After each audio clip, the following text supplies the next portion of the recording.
Abi iyidir abi. Memnunuz abi. Sıkıntı yok. İyi çalışıyorlar. Allah var çalışıyorlar. Temizliklerine önem veriyorlar.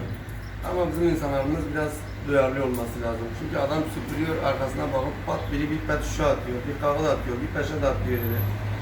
Bunlar olduğu zaman ister istemez adam tek başına kaldığı için bir bölgeyi ona veriyoruz. Tek bir kişiye verdiğiniz için adam ister istemez zayıf kalır. Bilir. Ama bunun için ise bizim insanlarımız duyarlı olması lazım. Peki de senin İyidirler. Çalışırlar.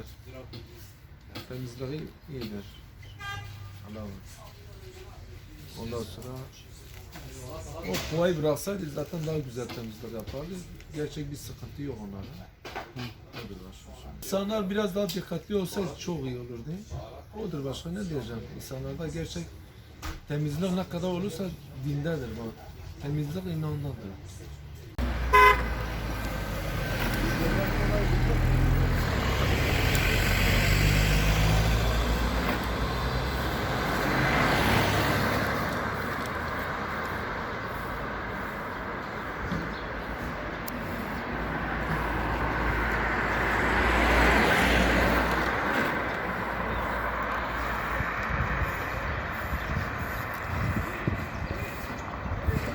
Yok, onlar ben gelmeden zaten onlar temizliğini yapıyorlar genelde. Ya ama ameliyat ben ameliyata Vatandaşın da ameliyat yaparız. önem vermesi gerekiyor temizlik konusunda.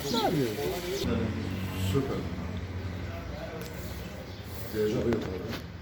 Yani biraz vatandaşlar gereken dikkat etti. Sağ sola çöpün yapmayacak. Bu doğal görüyorum. Yani Allah var, çalışıyor. Diyecek yok.